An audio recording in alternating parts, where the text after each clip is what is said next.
Welcome back, everybody, to the Intel Extreme Masters World Championship, where we are about to head into the last game of the day. Of Gambit will take the stage and try to remain in the competition here in Katowice as they play WE. So let's take a look at the bracket, see all the action that we have behind us already and all the action that is still coming our way today and in the following days. We'll get the bracket on screen in just a second. Well, I have something prepared that I do want to touch on. With Team Solar Mid going 2-0 in the group stage, they join the GE Tigers as the highest placed seed in the semifinals.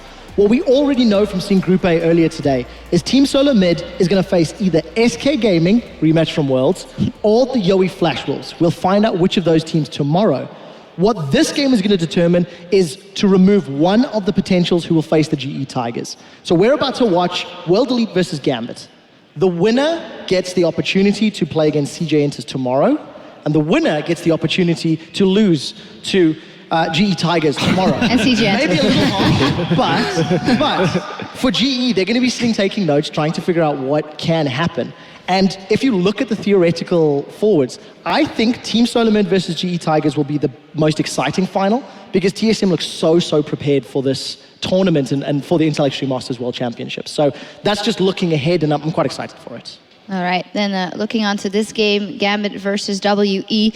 Both teams not very convincing, otherwise they wouldn't be here in the elimination match, of course. What are you thinking in terms of Gambit? They have some very strong laners. I'm thinking especially of Cabochard, actually, that might be able to make the difference here. Absolutely, and you know that Gambit's a team that likes to camp the top lane, really likes to snowball him, and I feel like they really weren't unable to do so in the last match because of the champion picks. You know, the Jarvan isn't really going to be able to snowball that hard versus a Lulu, who's such a powerful pick, but against the likes of World Elite, Aluka, you know, not a good of a top laner, such a shy.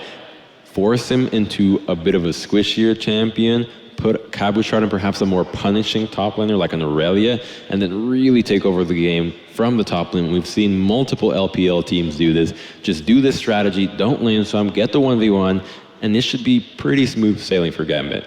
I mean, I'm not even sure they even have to camp him. I think obviously that's a very viable strategy, Crumbs, but to the degree that we've already seen the communication not really be there for WE, they haven't really looked like they've been all on the same page.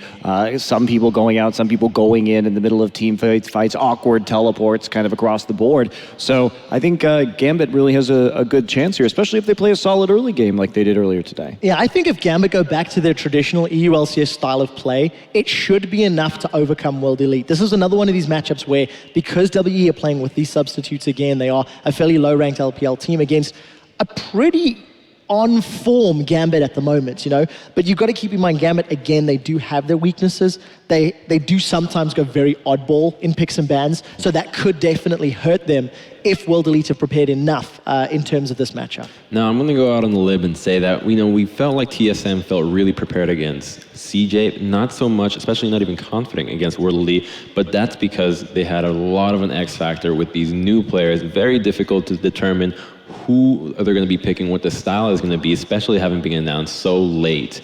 Now, this makes me to believe that Gambit will have a much easier time, and that World Elite showing had a lot of the lack of preparation from TSM, and that's why they looked like, you know, they were putting up a fight, just because TSM had no idea what to expect. CJ has endless VODs as to their play, and now that Gambit has a general idea as to the style that World Elite is going to showcase here, I feel like they'll have a much better time than what TSM showed against World Elite. Yeah, we will see for World Elite, maybe an adaptation has to come in for the picks in the mid lane, as we know that there's a sub there in Shea. The Diana didn't really work out, didn't work out for Fox either in summoner spells. I feel like that should be a serious adaptation to this one, Monty. Yeah, I hope we don't get to see the double teleport again. It caused too much of an imbalance in that early game, and you know, playing that passively against Bjergsen can really cause the team some problems. He's a very good player. Luckily for Shea, he is up against Betsy, who is a fantastic player himself, but Betsy does not necessarily have that same... No, he doesn't have that same 1v1 ability. He's only played about 4 games in the EU-LCS, and I do really like Betsy as the game progresses, but in terms of laning, he tends to play a little safe, and unless Diamond comes to help out, he's not necessarily had the opportunity to completely out 1v1 opponents. So there's a little bit more breathing room, I feel, for World Elite, but the chips are still stacked against them. It is going to be a difficult game. They are up against a squad who, despite their strategy not working, I like the fact that they went all in. I like the fact that they said, we need to just go completely crazy against CJ, because if we don't, we feel they'll outplay us. Hopefully they've got something equally interesting to punish World Elite's weaknesses. Yeah, we did talk a lot about Spirit before the last game, and here it's very interesting once again because it's Diamond up against Spirit. They both like to brawl and see. In this one, maybe can Spirit pull it more ahead? It'll be even harder though. Well, I'm not sure. Maybe he will have a few more opportunities in this game, just because I do think that TSM had that very well planned early game against Spirit that made his movement so very visible on the map, and they played around him very beautifully. So if Diamond and the rest of Gambit don't have that setup, he may have more of a carry potential in this one. Well, honestly, with the Jarvan pick, it's not that strong right now. So I feel like Gambit's plan should be very similar to TSM's early game. Neutralize Spirit out of these mobility junglers, specifically the Rek'Sai and Nidalee. Go on something a little stronger like the Lee Sin, like they did, and force Spirit to take that either Jarvan or perhaps the Rengar. And that honestly, I'd rather face the Jarvan than the Rengar because we know he's a really strong Rengar. But the Jarvan is a champion that needs to snowball. You have to be able to trust your lanes to carry, and we did not see any hint of that. It's a little difficult to trust your lanes to carry when your lanes are substitutes as well. So yes, it's true that first pick Jarvan didn't work out, but the question is, how do they change it? It's one game. This is a team that is in a very difficult situation. So maybe solid lanes with a scaling option elsewhere. Try a carry jungler instead. Instead of going for a support jungler, go for something like a Vi that can actually dish out enough damage to generate picks by herself. A Jarvan's not going to find anybody and kill them on their own, especially now that he's nerfed. He's rather easy to kill via another jungler. So go for a Vi, go for a Rengar, something that can just really take over somebody's other jungle. But to be honest, if Diamond goes with skirmishers, he's not going to be able to get caught 1v1. We'll see. Let me pitch a theory. If we get to the mid game and WE, as we said, they were playing a little bit of solo queue-esque, and we know that Gambit sometimes loses pace in the mid game, might they be thrown off? I can see Gambit actually losing their footing because of the craziness of WE. I want to jump on this, and I actually think that's a great point. I think there's two things that play into World Elite's favor. Gambit have not been known to have the same sort of strategic warding that you would need to counter Spirit. TSM had a great strategy. They had multiple members moving and warding up. I don't know if Gambit will be able to, or if they've realized that they can do that. So we'll see. That's number one. Number two, Gambit as a team have also had difficulty closing games. I think they've got fantastic individual players, and they tend to do very well in the early game to mid game. But once you have to push and get a little bit more strategic with your movements, this is one of the areas that the team's been working on over the last 3 weeks. Part of the reason that their winning streak came to an end is because teams realized you can just drag it to the mid to late game and then start to punish some of Gambit's weaknesses. So for World Elite, again, strong lanes, stall, play late, maybe you can wait to punish a team's misplay. And not only that, but to go back to what we were talking about earlier, maybe that is why you take out some of Aluka's tanks in this meta, because that could be a big difference maker in the late game, is that if they can't close fast enough, it does shore up, I think, maybe some of Gambit's weaknesses by saying, okay, we're not going to let them have any hyper tanks so that they won't get ridiculously unkillable in the late game and maybe have a chance to get back into it. I agree with that, but for the other reason that the hyper tanks are just a lot harder to kill in the laning phase. Force him onto something that is like, for instance, the Gnar versus Aurelia matchup. Gnar in the mini form, very easy to kill, especially with the Aurelia true damage. That really long 2-second stun opens Gnar up for getting ganked quite a bit, so you can really punish that one, unlike the Maokai, who's got the twisted advance, so you can't gank him from behind, Arcane Smash, push him behind you, or the Sion, who just frankly is the hardest of them all to kill. Yeah, we will see now for the last time that we're going to go over to Chobra as he's going to introduce us to our teams. Thank you very much, Shocks. It's getting late at night. It's the last game of the day, but it's not time for your lullaby just yet. We still have one more match left in the day, and it's going to be the losers match of Group B. Once again, we're going to sadly say goodbye to one of these teams, and one team will get a chance at redemption here at the Intel Extreme Masters World Championship. Then first up, our team fighting for that redemption will be coming from China, Team WE!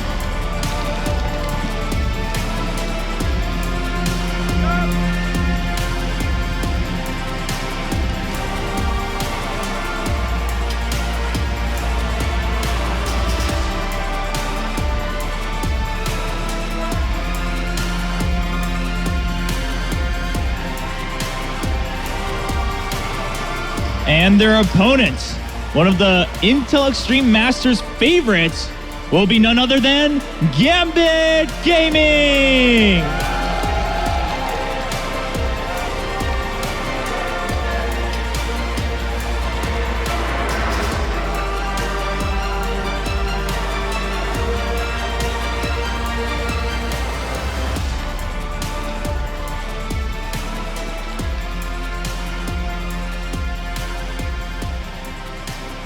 Well, it's time for our last League of Legends match of day one here in Katowice, back at the expert desk. Thank you very much, Chobra. I wonder if they're also getting a bit tired. It's been a long day for these guys. It's been a long day for everybody. Shocks. I do want to touch on something very quickly. It's something that I was actually talking to Monte Cristo about in Gambit's previous game. Pinoy is absolutely in love with Kalista at the moment. He's playing it almost any opportunity in EU LCS. And I bring it up because World Elite lost to M3 about a week ago with STYZ, with their standard AD carry, because Yishay was disrespecting level 2 all-ins and simply fell behind a Kalista lane over and over and over.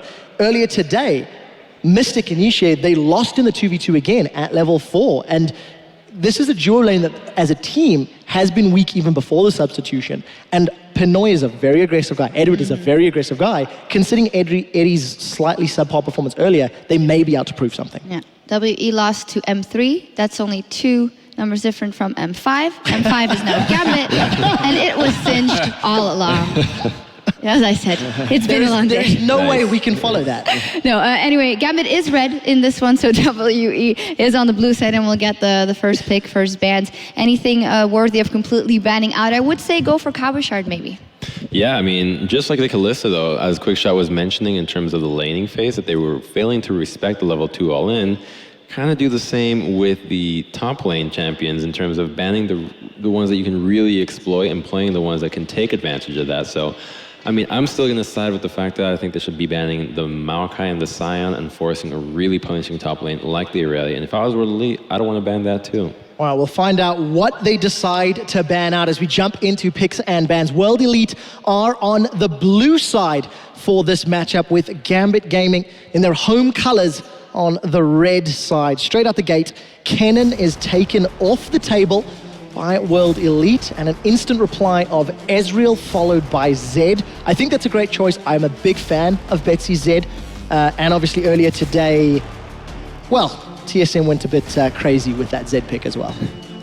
Yeah, indeed, really picking it up right there, and interesting that they're taking out the Kennen this early on, so not confident in their ability to actually kite it out here. And Maokai eliminated from Aluka as well. Are they going to take another tank out of the pool, or are they going to challenge Spirit? The Ezreal a bit weird as well, considering that was mostly Ninja's pick on WE. Yeah.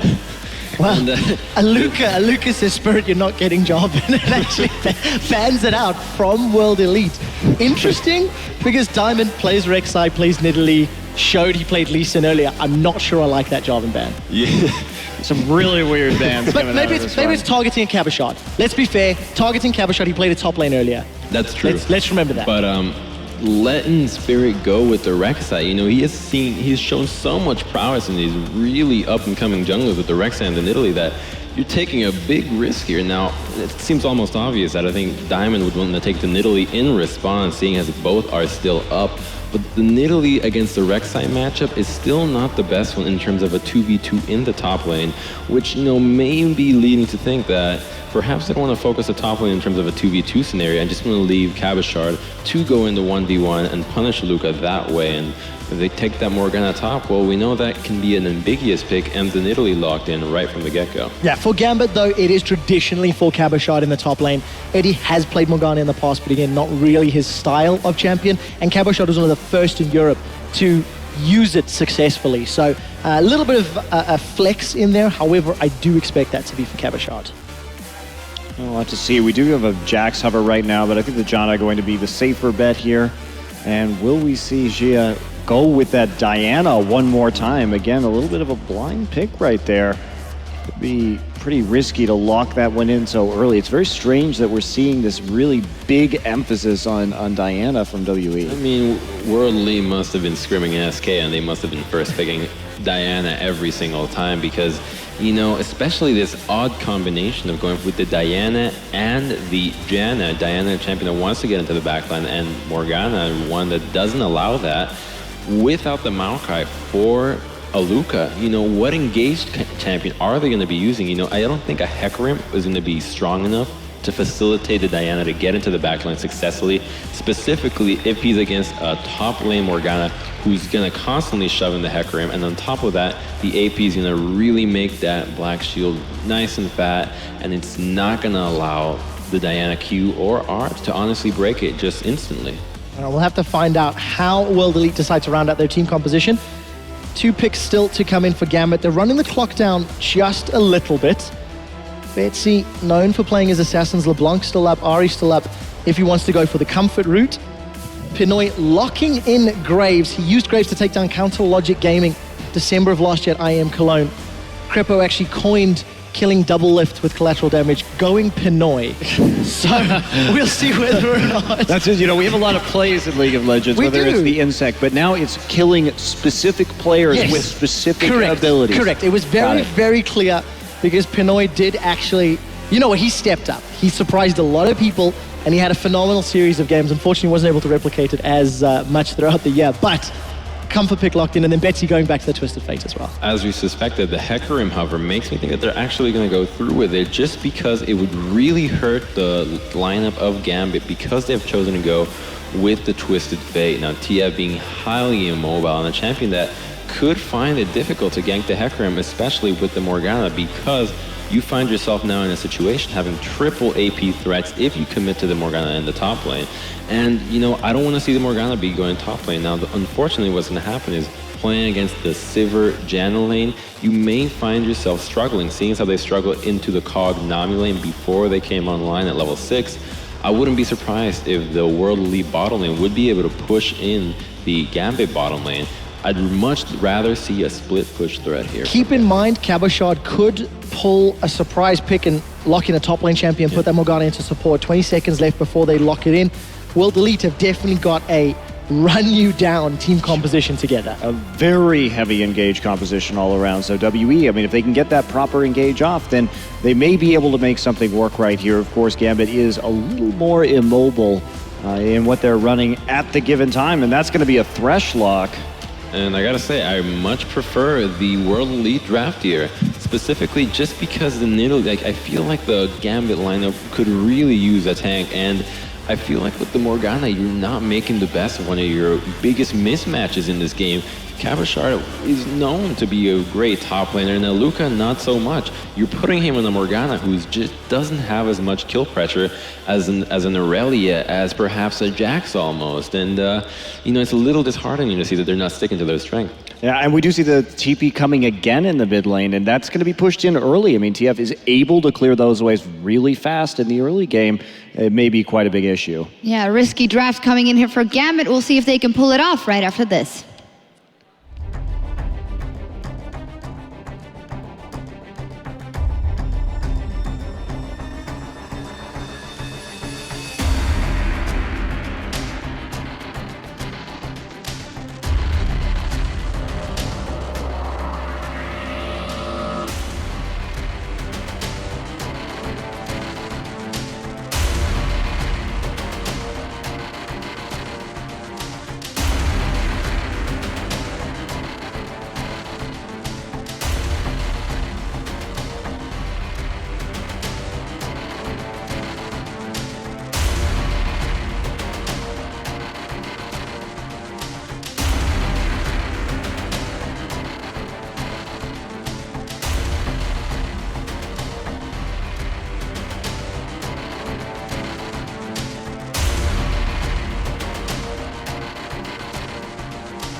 Welcome back, everyone, to the Intel Extreme Masters World Championships for our final game of the day. Team WE taking on Gambit. I am, of course, Joe Miller, joined by Doa and Deficio.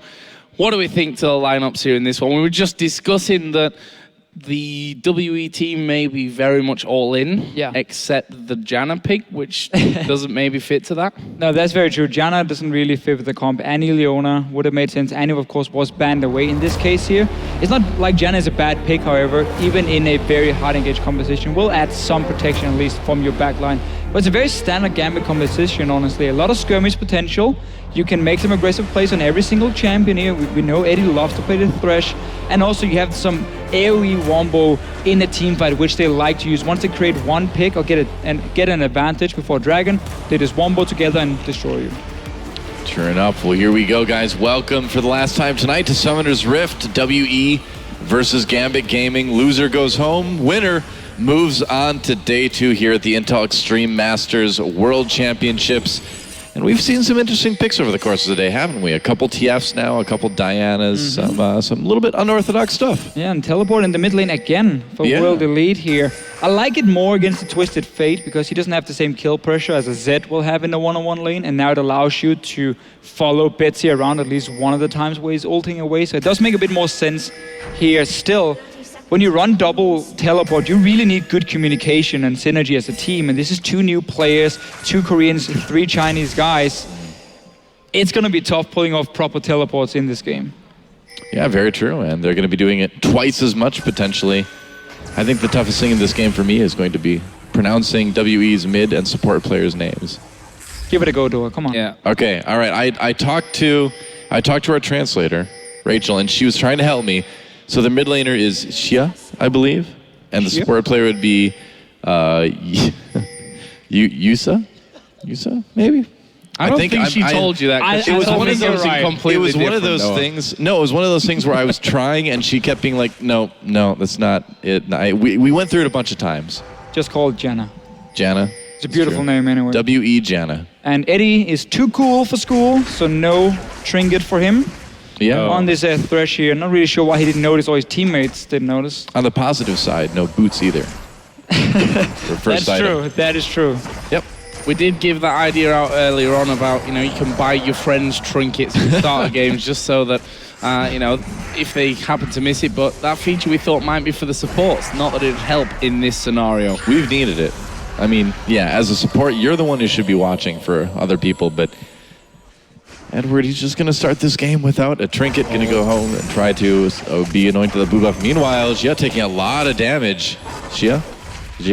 Second time, though, the Gambit with an early level 2 gank. They tried last game as well, where it was Eddie who got level 2 and Annie walked in there. Didn't really gain anything. This time around, they blew a flash and early push on the tower here from Gambit. Yep, that's right. Well, I mean, early action is the name of the game for Gambit Gaming. It certainly was in their first game today against CJ. But it's interesting to see these 2 teams play each other because we kind of have, 2 unstoppable forces running at each other, essentially. 2 teams who definitely likes to fight against each other. Yeah. Teams also often is the strategy, honestly, for them.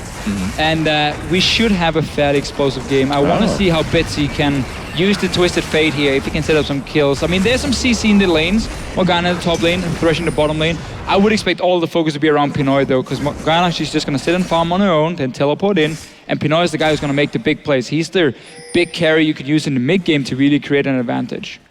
So Betsy continuing on in lane. Actually, funnily enough, she decided not to use that teleport here to get back into lane. Did he get a blue buff? Did he just walk down and auto-attack the blue buff once? For Gambit? They stole the blue buff, yeah. Wow. Wait. We're really on the ball for this one, aren't we? I'll just go back and... Well, he still has no trinket. Meanwhile, options down in the bot lane for Gambit as they try to go in onto Yisa, but not able to quite get the killing damage. Diamond a little bit low on mana anyway, so they will just push up this lane for Cabo Shard. We still see the same tactic for Gambit, though. You notice how Diamond is always helping out Cabo Shard here, making sure he can farm early on. He's the big carry for the team. And then also your support when he clearly walks in 1 versus 2, no trinket, still didn't pick one up. And you just smack that blue buff in the face and you pick it up. I mean, that's pretty well played. Yeah. He hooked it. Well, that's even better. Yeah. Okay. We're all clear on that one. It has been a long day, Desk is guys. laughing at us now. That This is not a good sign, that's is for it? sure. No. No. It's probably not a good sign, but No, you know, not at all. concentrate on all that stuff. Luckily, all the fans are gone at this all point. good. Yeah, just a couple of them watching online. Thanks for you, by the way, that have been tuning in all day. We will, of course, be here tomorrow and on Sunday, where we'll play the grand final and crown a new Intel Extreme Masters World Champion. But for now, it's all about Team WE and Gambit looking to stay in contention here, looking to stay in with a chance of moving through to playoffs. Yeah, and just to talk about Gambit and the early start here for them. Of course, you got that blue buff, that was great, but also the lane swap. When you have a Morgana, she's one of the best top laners in a swap because she can sit and farm with the pool and just step back from there. And again, basically keep up pretty well. This time around, Carpashot has been denied quite a lot, but Hecarim has a lot harder time farming in a lane swap itself. So I like the swap here from Gambit in that case. And I want to see if Pinoy is freezing the lane now here to really try and make it hard for Luca. He is setting up at least a small one, yeah, for him. And you can see Eddie staying in the lane, keep poking away this Hecarim, still on 12 CS. Hecarim needs the Trinity Force to really become a strong split pusher and being able to dive onto the back line and kill an AD carry in a team fight. And you deny that and delay it really by having this swap here from Gambit. We're almost 6 minutes into the game now, and Edwards still is lacking that trinket. I'm sure he'll get it eventually. He did go back and buy boots, though. So he's got that going for him. They actually saw Diamond coming in here. There was there's a ward on the red buff, which, you know, they've seen this coming in early enough, so I don't imagine that Spirit and Luca should get into any problems. But there is the hook landing. He's gone on to Spirit this time. He's the one now that's in a little bit of trouble, but have they got the damage to finish it off? I think Luca is going to go down. Diamond going very, very low. She did, in fact, TP up into that lane, but it's Gambit that pick up first blood. Yeah, Cabochard teleporting up there as well to help out. But in the end, Aluka, without that flash, it's tough to get away from a big dedicated gank from Gambit like that. Oh, nice. Chaining of the CC onto Shia. Doesn't look like they'll be able to pick up the kill, but still, that damage helps. Really just perfect timing again here. You had the wave that was frozen at first, you kept denying farm from the Hecarim, and then as soon as you kill him, you just push the entire wave into the tower here. So he lost all the farm for himself. He has to go to the mid lane now to get something before he can go back to this top lane here. So Gambit been doing a good job trying to shut down Hecarim early. Of course, the Morgana itself can go for more utility style, where you go like Morel Normicon into cooldown reduction boots, and you're more of a supportive top laner, which would work okay for Gambit because you got Nidalee, you got TF, you got Graves. There's a lot of damage on that side. But normally when we see Cabochard play, he wants to be the carry. So he's going for like a nuke build of like Death Cabin to Void Staff and really no cooldown reduction. Of course, the Hourglass as well, and just as much burst damage as possible. You know what? Edward has a trinket. He skipped the ward altogether, just went right for that sweeping lens at 7 minutes. And he wants another blue buff. That's right. Well, he hooked the first one to steal that one away. Let's see what he does this time around. The blue pulled out here, and Spirit's going to try and keep within sight of that one, but doesn't currently have sight of it, which might be a little bit of an issue for him. Diamond on top of that one. Who's going to get it? They do manage to dive in there, but the damage is going towards Eddie. He gets knocked up as well with a Howling Gale, and they manage to pick up that kill. The blue buff, I think it actually went onto Shia there. Yeah, it did. He got it when he came in. That's right. We kept an eye on that blue buff. Meanwhile, actually, Pinoy just gets the easy kill onto Aluka, apparently. Pretty standard Pinoy play, honestly, getting random kills out of nowhere, but Gambit, their setup here was Eddie walking in with Diamond trying to take that blue buff, and Betsy came in really late with his ult team. Pinoy wasn't moving from the top lane as well, so they were kind of just splitting up and seeing if they could steal it, and that's why World Elite could collapse onto them and at least get a kill as well for it, but then Pinoy making 1-1. Let's see. Let's check this out. Luka just walking into the tri-brush. He's one of the few AD carries who's going to dash over the wall and just walk into the tri-brush on his own and be like, okay, what's the top laner? Smack, you're dead. Yep. Well, certainly caught him out, and that's what he was looking to do there, as Spirit just helping cover off this top lane, but Luka is back after his second death of the game. Not the workings of his phage, but nothing concrete at this point, as Edward continues to get a couple of deeper wards down inside of the enemy jungle. I've got a feeling it's going to be a long time before Aluka's able to get his Trinity Force this game. It's been pretty slow going so far.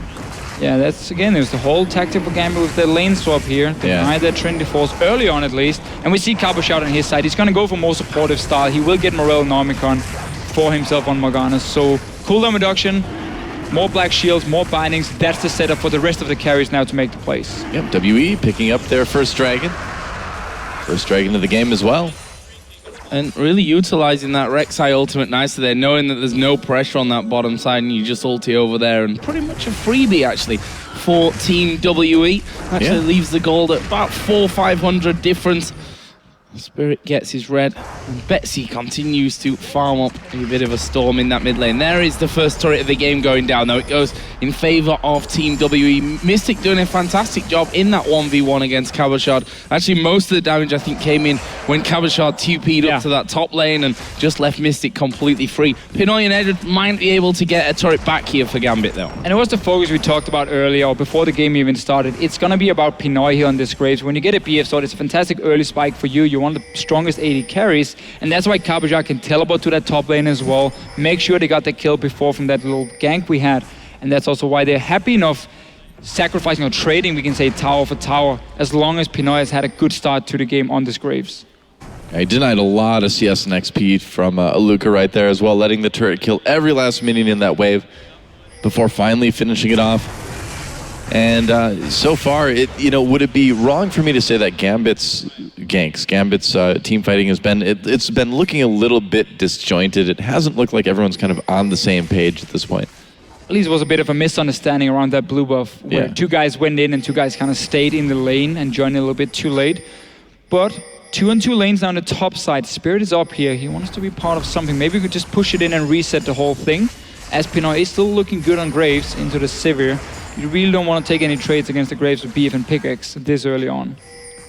Cabochard actually has pushed his bottom lane back out. Luca catching that one nicely. It's Edward and Diamond here waiting for a catch. And, well, he will just get a face full of Boomerang. Nothing more than that, really. Yep, Tremor Sense helping them find Edward, and Mystic nearly getting hit with that death sentence, but I think if he would have been worried about actually being hit, he could have spell shielded it. Ooh, look at this, Shia going in after Diamond in the jungle here. Actually, WE going in as well. Spirit. Yep, there's the Chilling Smite onto Diamond. Betsy coming in as well to try to make a play here. There's a flash. The knockup doesn't hit anyone, and actually, Hecarim coming over the wall there, helping Shia pick up that kill. Meanwhile, the rest of Gambit on the run now. Pinoy, Edward, Cabochard, Edward turning around to try to get a grab off, but it didn't quite work. Again, for Gambit, though, here, the way they're trying to set up their fights, they don't really respect how many players from World Elite can be up here. We saw the Sivir Janna on the top side of the map. We know there's a teleport from Hecarim, obviously, to join the fight. And Betsy came in, used his combo, and was basically out of mana. And now, nice little hook. Oh, that's a good monsoon back, though. And actually, the knock-up there onto Pinoy, they can't quite finish off Yuja. And that will be Mystic keeping them at arm's length as well. Pinoy getting dangerously close from that one. Question now is, what do they do on this top side? Can they hold on to this turret? Spirit is going to come around. They're going to go for Edward. He's out of turret range. Pinoy also being attacked here. That's a great Howling Gale. And Mystic will pick up the kill to put WE ahead on kills. And they should be getting turret number 2 as well. Spirit did a good job of just kind of scaring Edward away and allowing them to make a very, very easy dive onto Pinoy. And so far, WE seems to be in pretty firm control of this game overall. A good setup. They got a few D-wards down from the last fight, and TF ulti was gone. TP from Morgana was gone as well. So as soon as they got to that top lane, they knew there was no help for Gambit. And just an easy pickup for them. And Luca was there. Spirit, obviously, from the jungle as well. And honestly, Gambit has been punished for taking some fairly greedy fights or trades for certain objectives. And that's why World Elite is currently hitting gold. Yeah. Albeit 1,500, I mean, certainly nothing to sniff at, just 13.5 minutes into this game. As Yuja just going to go out there, ward himself up that death brush, and clear a little bit out as well. Meanwhile, Spirit visiting that mid lane, not really much for him to pick up. Betsy was playing pretty defensive and just farming off with those wild cards. Diamond getting a pretty late tier here in Italy. Normally what you want to do is have your Hunter's Machete, and then on the first back you just go for that tier, so you really start stacking it early, because the brilliant thing is it's going to be full stack around like 17-18 minutes, and that's a massive spike for you on the Italy. But he went back first. He got Skirmisher Saber, which is different on Italy, I think it's safe to say. And it's a thing Diamond likes to do. We need to see if he can find some one-on-one duels against the likes of Spirit. But then also he got the magazine chant before getting tier, so it's only on 50 mana at this point. It's going to be pretty late to stack up, but now he might be in trouble. Diamond in big trouble. Shia coming in as well. Betsy able to get that gold card off. to take the pressure off of Diamond. But WE just able to walk into that jungle kind of at will. You see a lot of magic resist already on Diana here in this mid lane. We're against Morgana, Nidalee, TF. A lot of magic damage. Only Pinoy is going to provide any kind of physical. And that's why he can go for this early on, and why we see Diana so much here at IEM. She really synergizes well with the current items. And Eddie, yeah, he's going to be in trouble. He's going to fall down straight away. And actually, Pinoy off to the side. He does have Diamond there to help him. The spear will land on Shia, and there is Cabochard coming in. He's actually going to be out of range in the end. The Monsoon will knock them back, and Mystic goes onto the killing spree. He'll be picked up by Diamond, but Shia really doing a good job of cleaning up, but he's pulled into tower range there. Has to flash away. There's the slow on Tayuja. Pinoy comes in as well, and 3 men for WE left super low after that one. Yeah, but a successful team fight at the end of the day. They got a little bit of damage done on that tier 2 as well. And Gambit still being kind of shoved around the map right now a little bit. It's getting quite worrisome at this point. Yeah, tough for him to get into this fight here. They came for like every flank. Betsy came down from the bottom. Let's see, tower goes down. Eddie gets caught out and dies early on. And this Diana pick, we just mentioned how tanky she is with this early magic resist. So good ulti from Cabochard at first, forcing World League to back away. But notice here, Betsy coming with no mana at this point. He has a blue buff, but no real mana else to do anything. And it's just Gambit coming from multiple sides, not really finding the right targets for them. And in the end, have to give up quite a few kills and a mid tower. Yeah, that's true. Dragon is up. And we'll see if possibly WE can pick up their second one of the game right now. They've increased their gold lead to about 3K, which isn't bad at all. Spirit just kind of biding his time. He's been there for a lot of kills this game. Well, technically half of them. 50%, I suppose. That is a half in some circles. If he gets one more, then I can say most, at least. That Dragon here being pink warded out nicely by WE. There is still a ward inside of the Death Brush, which they've not currently scanned and don't actually have any available for that, and no more pink wards left over, so we'll see what Gambit do. It looks like they might just be giving this one up here. WE already starting it off. They're pinging onto Cabochard in that mid lane, so WE gonna get Dragon number 2 of the game. Gambit nowhere in sight. Yeah, way too many wards being placed already by World Elite. Nice setup here, and of course when you run the likes of Hecarim, Diana, Sivir ulti, if Gambit tries to come in and they can't really see what's going on, that's a very easy engage for World Elite to just dive onto Gambit there and win the team fight. So they made the right decision in backing away from this Dragon, but still a problem because now World Elite sitting on 2 dragons, 17 minutes in there, heading gold. They got 3 towers to 1 as well. They've been doing really well in the early game and really punishing Gambit for the plays they've made. Yeah, so where do they go from here? I want to ask you. I mean, because they've got the entire outer ring of turrets down. Their siege is not the best, obviously, with this composition. Pretty so terrible. do you just kind of, So do you just kind of play it safe until the next dragon, or do you try to? How do you try to push this lead? Well, the thing is, you have double teleport, so you can split push 2 lanes at one, and you also have the Spirit with his ulti. Yeah, and he's trying to make something happen. Unfortunately, he's getting taken out very quick. Diamond actually helping Cabochard get that kill. Meanwhile, Betsy gets a little bit low in the mid lane. That was an interesting decision by Spirit to ult up there. Not sure what he was planning on doing, though. Put it that way. Look at already backed away. Didn't use his ulti or anything. Yeah. Meaning Gambit can now start pushing him. But, I mean, you got double teleport on World Elite. You got a global ulti as well. So you can really spread out this map here very easily for them. And Sivir just sitting in the mid lane providing the wave clear. And we have seen how strong Diana is in one-on-ones. You won't beat her with anything on the side of Gambit here. We know Hecarim is going to become a fantastic split pusher. So they don't need to siege on the side of World Elite because they don't have to come to do it. Instead, split push. Use your teleport from the Diana, from the obviously the Hecarim, to create like a numbers advantage in one of the lanes later on. Not like Spirit though, where you jump in and your top lane is already running away. And the problem is for Aluka there that, you know, if you look down, he's picked himself up the home guards obviously to help with those TPs when he comes in, try and get something working with them, but not going directly for a Trinity Force, which, you know, we were saying earlier on, going to be delayed a bit because of the terrible start. I don't want to call it terrible, but he died a couple of times, didn't get much farm. Wasn't a good start for him either way, but he's still way off getting that Trinity Force. We've seen this a couple times in Korea and in other regions too, where they do get that early home guard, and the idea is that when you hit those objectives, when you find those team fight opportunities, you can get in there really fast with Hecarim. So it's a trade a lot of Hecarims have been wanting to make, you do get that less damage, but if you can get the positioning, if you can get the flank, it can be worth it in a team fight. Yeah, and you gotta realize as well, the rest of your members are fairly fed at this point. Your Sivir and your Diana in the mid lane have 3 kills each, so you don't really need to deal the damage anymore. You got the Phage, which will give you some more movement speed. That works well with your passive. You're gonna get the home guard as well for the engage, and you're just gonna be more of a tank now, which is perfectly fine because your carries are doing well, and you know your composition is about hard engaging onto Gambit every time. Like a Twisted Fate, what is he gonna do? If there's no Black Shield on him, and the Hecarim ults onto him, he's gonna be feared, he's gonna die right after from Diana here. So I really like the pickup, and I like the fact he's not just rushing blindly that Trinity Force, making him extremely weak for potential fights. True enough, Gambit manages to grab their own blue buff.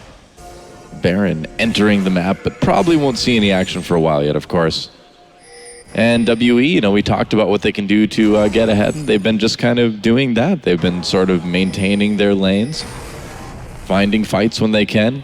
You know, sometimes Spirit goes in and dies, but aside from that, it hasn't been bad. No, and you can see how they're splitting up in 1-3-1. Hecarim is down now farming the Wolf camp, but he was just in the top lane beforehand. You got the double teleport ready. Even Spirit can join whatever lane he wants to. No tunnel, however, on the top side of the map for him at the moment. But no, just split it up here. Don't allow Gambit to sit with the Twisted Fate in mid lane, just wave clear all the time. And also, if TF ever tries to gank a lane, you can very quickly join in with 2 or 3 guys because of your globals, meaning Betsy doesn't really have anywhere to go unless Gambit creates a big numbers advantage in one of the lanes, but that opens up World Elite to just push elsewhere, because if you see 5 guys from Gambit suddenly ganking the bottom lane, well, you just push mid or top lane and you trade that for a tower. And they've outdone them here, to be honest, with positioning as well. A lot quicker to get down that bottom side. Hook did actually land there onto Mystic, but he spell shielded up just in time, and that tore it down to half HP. And this is what happens when you control all 3 lanes and you push them up to the tier 2 towers, because it allows you to simply walk into the enemy jungle. You know they're not going to be sitting there because you can see them defend at the tower. So you get full information, you get the deep wards to spot if there's any flanks coming in, and it just allows you to quickly move between the lanes because you can go through the jungle, but Gambit has to run all the way around through their own inhibitors possibly, and then down to the tier 2 towers. So you'll always get a few hits, especially with the likes of Sivir, to really fast push the lanes as well and just go in there. So I like the way they're playing it, not allowing Gambit to wave clear and just keep putting pressure on every single lane. Yeah. Well, some pings going down near Baron. WE thinking about adding some vision now to the pit to just get a little bit ready for that, maybe in a few minutes. Dragon, of course, up in less than a minute as well, too. So this is kind of what WE has been waiting for, and this is kind of becoming a crucial moment for Gambit. I feel like they can't really give up too many more objectives. This Dragon, even though it would only be the 3rd for Gambit, is starting to get a bit scary as well. So I think if Gambit's going to try to fight something, would you agree this is maybe kind of the best time to try it? Whoa, Betsy getting very low in the meantime. At least for Gambit, I mean, what they have to do here is try and keep wards in their own jungle so they can spot the quick rotations coming and try and defend their towers while you wait for key items. You need Hourglass for Carbo Shot, first of all, if you want to fight. You got it for Betsy now as well, so now he can engage in. So those 2 items have just been completed. That opens up for Gambit to take a potential 5-on-5 team fight, but only if they have enough vision to start the fight itself and not just risk running down in a choke point against a Hecarim ulti and a Diana jumping in and then suddenly you're just dead. That's a good point. Oh, they know that these guys are here. There is the Destiny going to be popped. They're going to come in on top of Shia. He actually will flash that one. Will use an early Zonyas, and that means that Eddie misses the hook. Shia will turn things around. Can he take Betsy down? No, he can't. All 5 of Gambit collapsing on top of him. And look at the mid lane. Almost took Betsy, but the push is real there. We have Mystic pushing up, and that tower is going to take heavy damage. Heavy damage. The teleport being used by Carbo Shot to try and defend it. 3 guys from World Elite, while Spirit is taking Dragon. Well, WE manages to take that turret. They take the Dragon, and if you look at the summoners and the ults used by Gambit in that kill, they use basically everything. Everything, and all 5 members. So Dragon gone, mid tower as well. Boy. Diamond. Yeah. Well, dead. I mean, that's a few critical hits right running there. into Mystic there, who's got himself Phantom Dancer Infinity Edge. Yeah. Probably not going to be able to escape, even though you've got your pounds.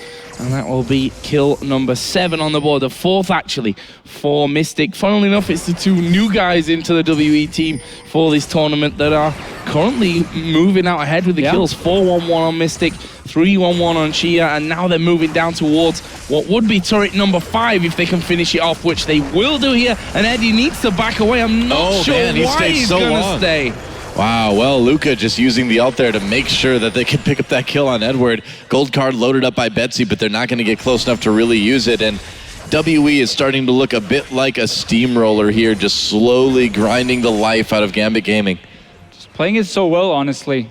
Yeah. Using all these globals they have. We saw how many guys Gambit needs to invest into killing one person because they know there's the risk of Spirit coming up there or the teleport from either Hecarim or Diana as well to join in. So you can't just go 2v1. That's not going to work for you. And really, it's so tough. Gambit, honestly, going to have to sit back, ward up their own jungle and try and create a pick in there. If they see someone from World Elite walking on their own, then you quickly collapse. You got the stun from a TF, you got the binding from Morgana, so you can lock down a target, get a quick kill where you don't have to move too far away from your lanes, because then suddenly we're going to see the same push as before from World Elite, where they just go on the opposite side of the map and take a tower from you.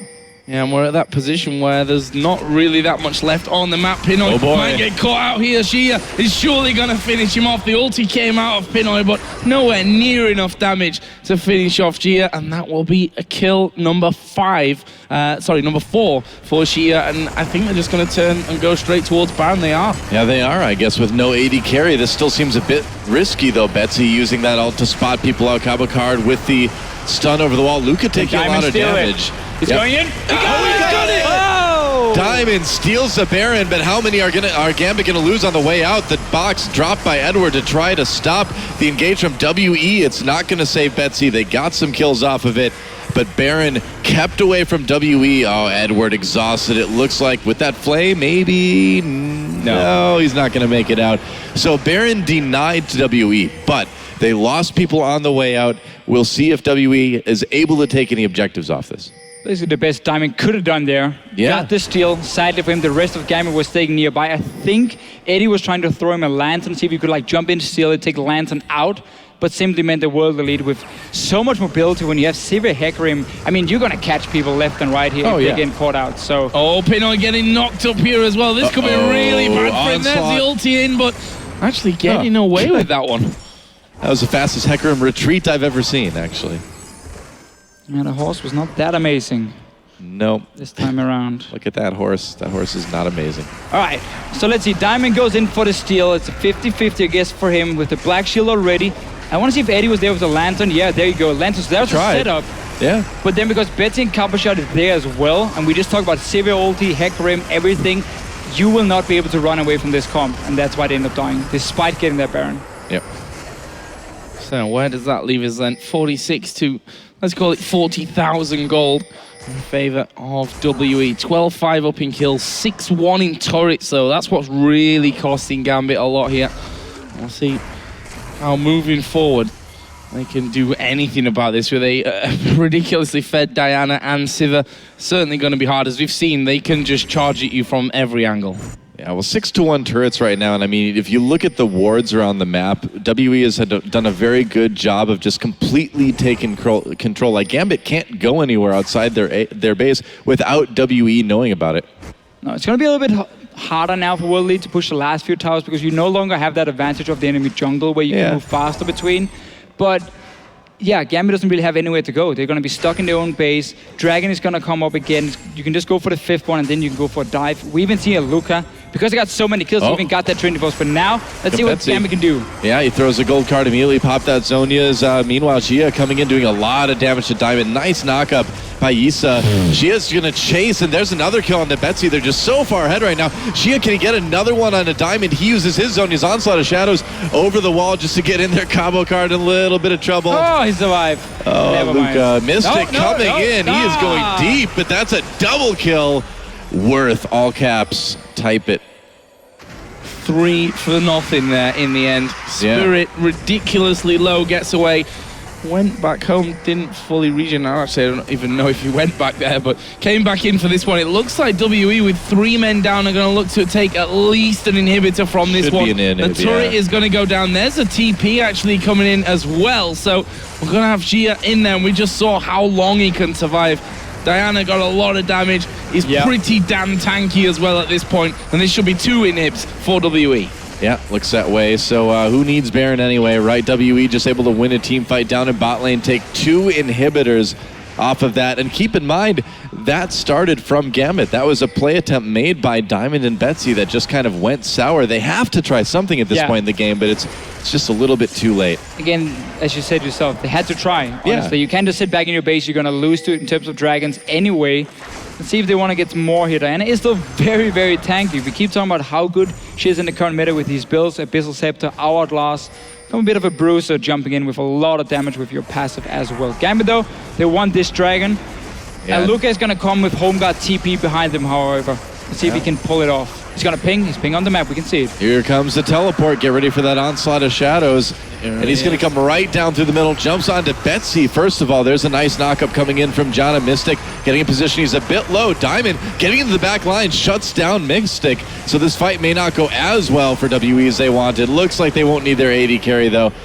Kills all over the place. A double kill for Aluka. Kabakar just going to teleport back. He's got to try to save his base because he and Diamond are all that stands between WE and survival in this tournament.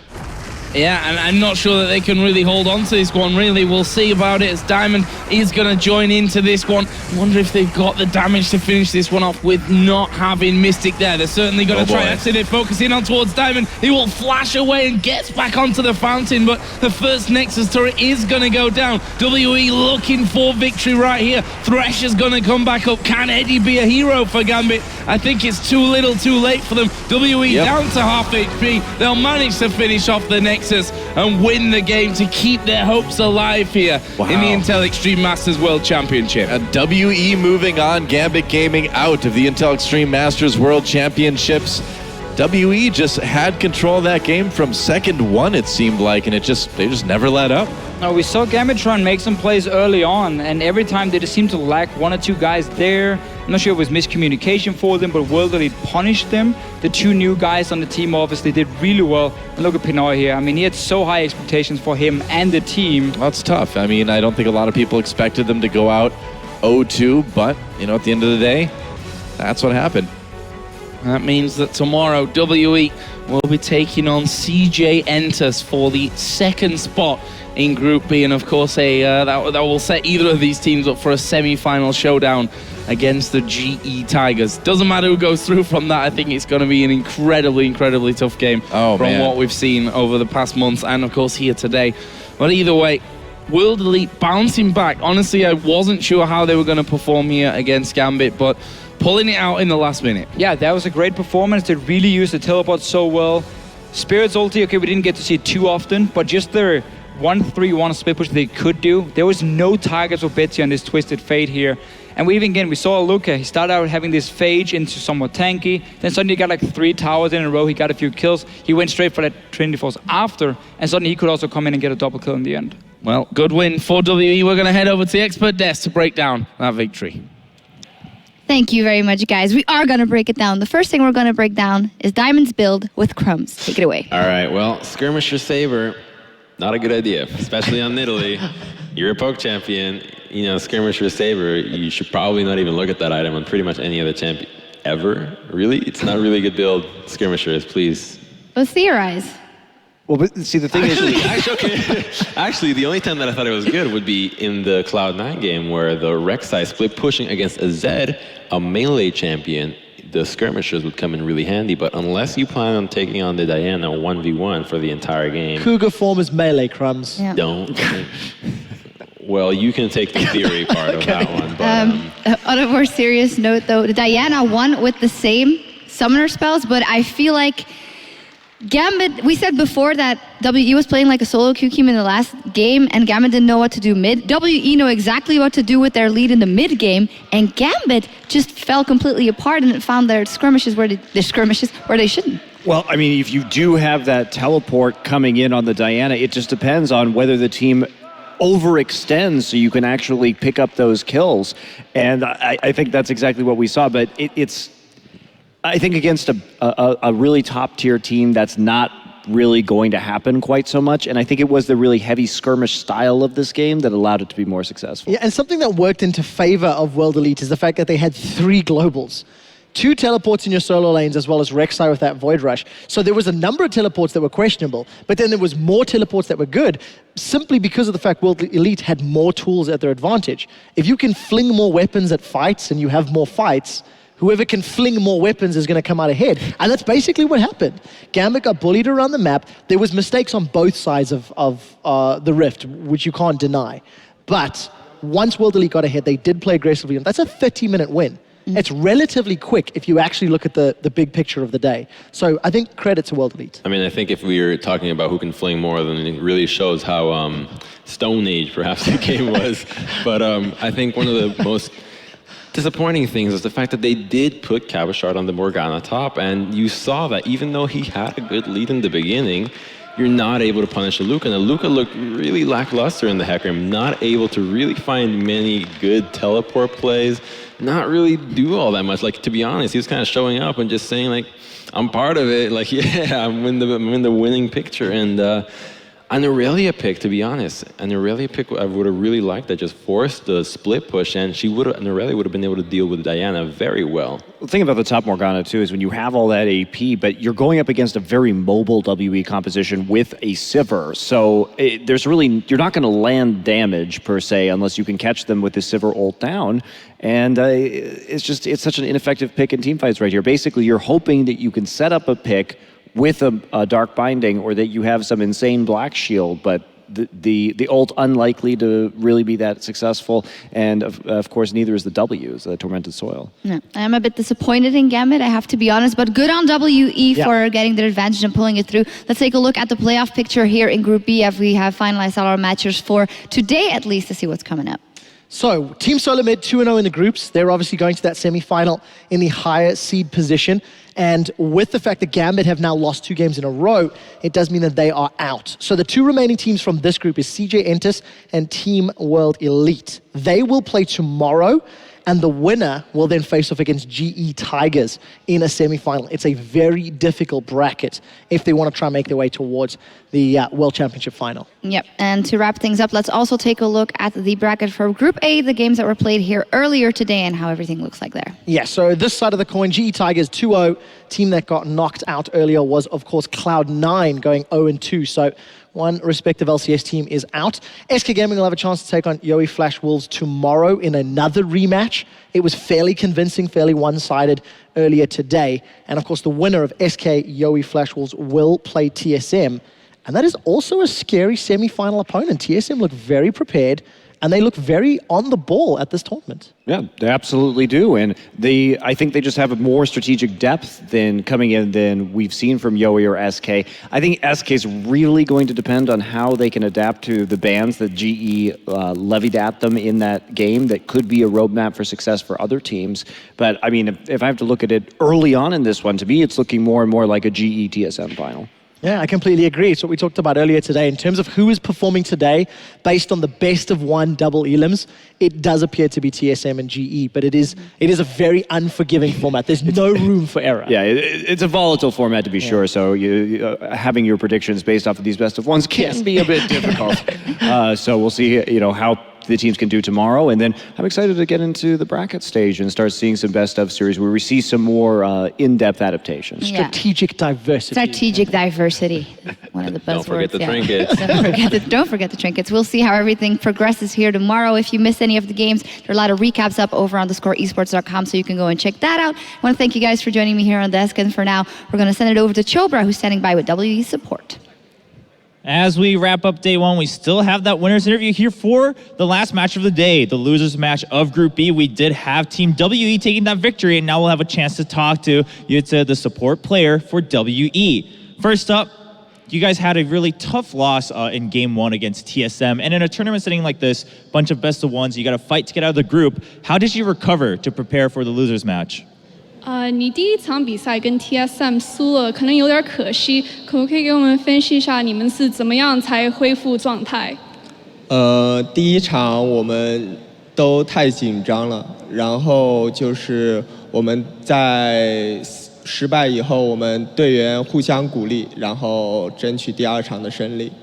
So in the first game, we were all really nervous. And after the game, we tried to not congratulate. We tried to cheer each other up and played a lot better as a result. Sounds good. I'm glad you guys were able to just come together as a team. Now, something that's caught everyone's eye is that Diana pick, but not just the pick, but the teleport on Diana in both games in the mid lane by Shiye. Is this a strategy you guys practiced as a team, or is this maybe something that he was just most comfortable with since he was a substitute player coming in? 你们中单选择了 Diana 的她的技能，你们选了 TP 传送。可不可以给我们分析一下他为什么选 TP 传送？是不是因为他习惯用这种技能，还是因为他以前训练过？训练过有一部分，然后还有另一部分就是因为我们临时的换人，所以我们想打后期，然后多了一个 TP 来去和对面打团战。So we've definitely practiced it before, and the reason why we chose TP is because we want to play towards the late game because we're a relatively new team with the new players, and that was our goal for the game. All right, well, it worked out in your second game, leading you to this deciders match tomorrow in day 2. It will be up against CJ Entis. How prepared are you to fight for that spot in the semifinals? 你们明天要打 CJ， 你们有信心吗？可以赢？我们有信心赢，然后目前我们是把自己当下的比赛做好。Alright, so we definitely have a lot of confidence that we'll win the game. And before this, actually, we wanted to just play well for our next game. Sounds good. Well, we'll all be looking forward to those decider matches tomorrow. Congratulations once again to Team WE for making it to that final match in Group B. This was it for day 1 here in Katowice for the Intel Extreme Masters World Championship. Be sure to tune in tomorrow to find out who's going to the semifinals and who's going towards that cup. We'll see you guys tomorrow.